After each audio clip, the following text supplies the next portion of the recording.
I think most of us can agree on this one thing, and that is most people have this deep rooted fear of one day growing old and losing everything that they have worked so hard for their entire life.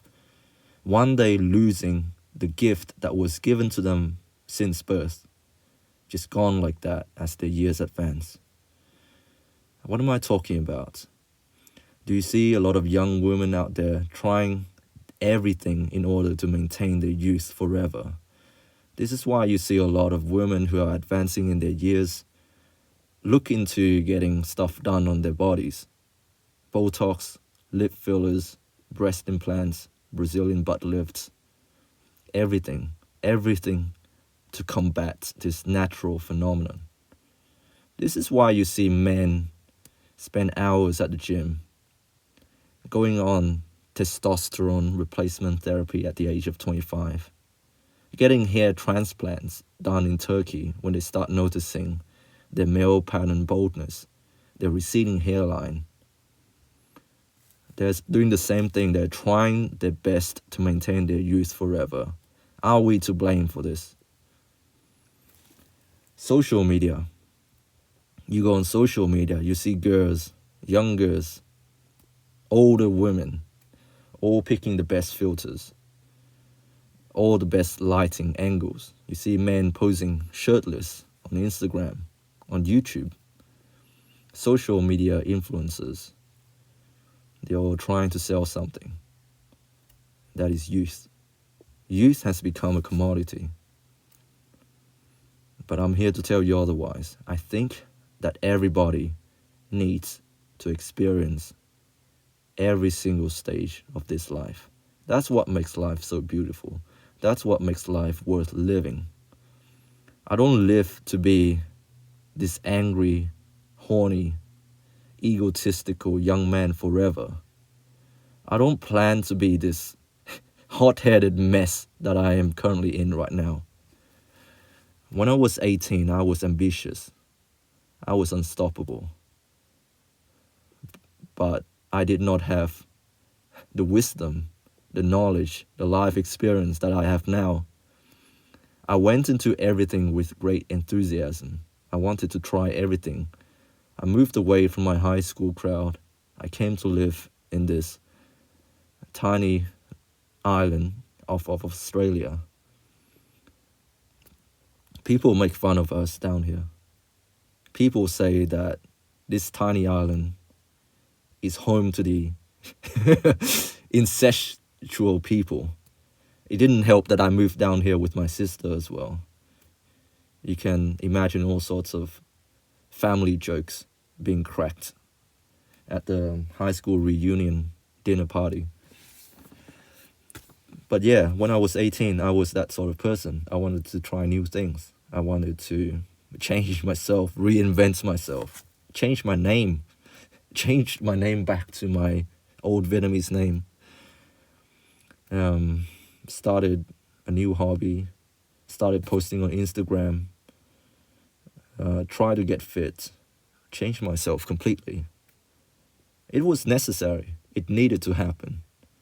If I had stayed the same the whole time, if I had stayed the same Bob in high school, in primary school, my life wouldn't be half as interesting. And then, guess what?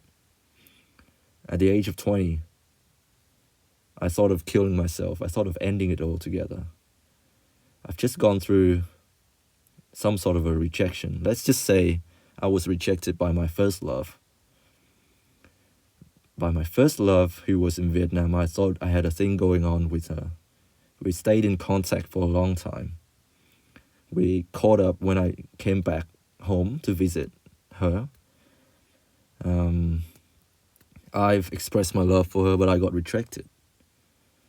And I felt really bad about myself. I thought of ending it all. And then compounded this, I was also on work placement. I was also kind of broke. I had nothing going on for me. No safety net. No real life connections. No one to vent to. I thought my life was not worth living. And then it hit me. Driving to the bridge, sitting on the edge, contemplating, thinking about life in general. I thought, what if tomorrow might be better? And then I picked up my phone. I called the suicide hotline. The police found me.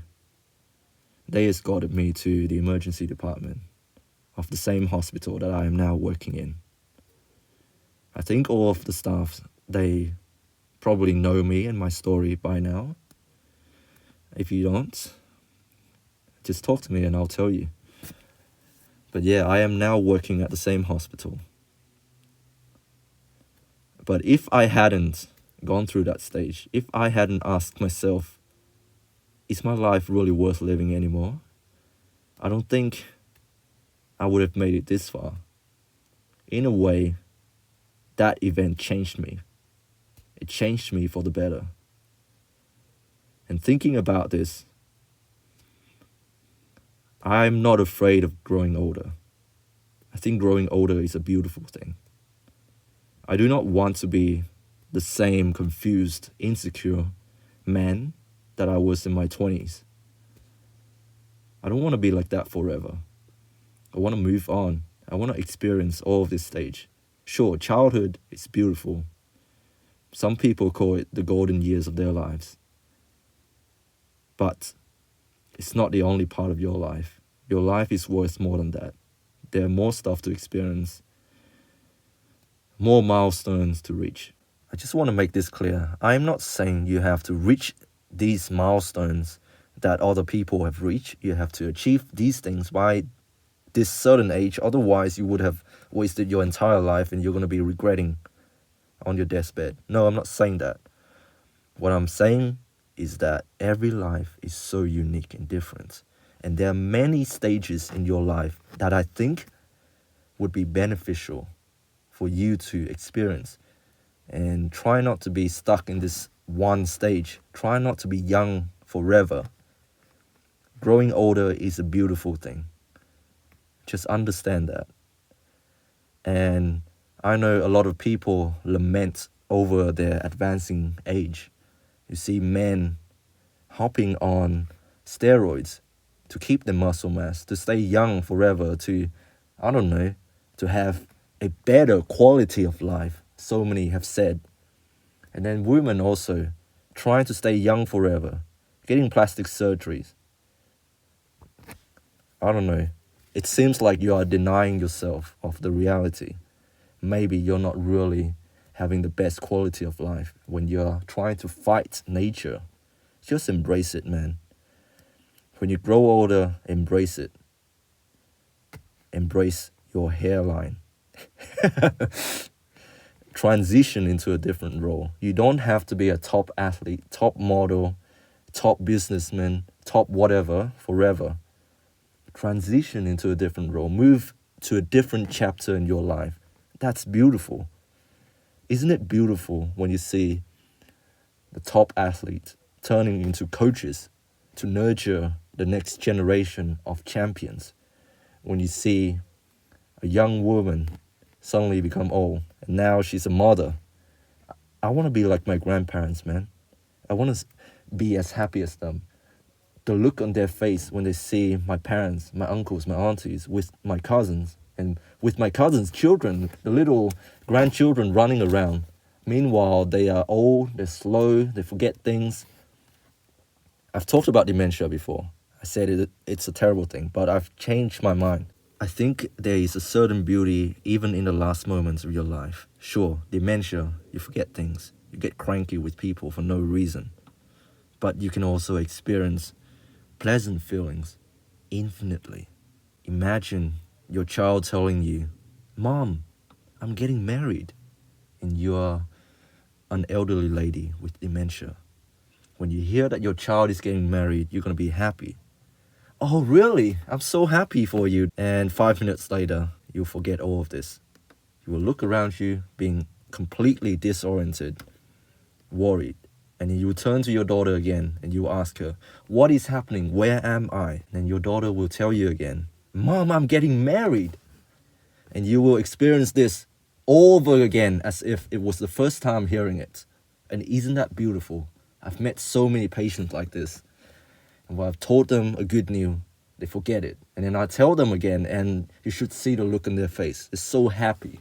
Don't be afraid of growing older. Don't be afraid of going into a different chapter in your life. Changing your role, transitioning between a young man to a more secure, mature, older gentleman with a beer belly and a receding hairline and a penis that doesn't work anymore. But you get to do all the shit. I think that's enough from me. Go out there and live your life because it is precious. Thank you for listening to me. Stay strong. God bless. I love you all, and I have complete faith in every single one of you.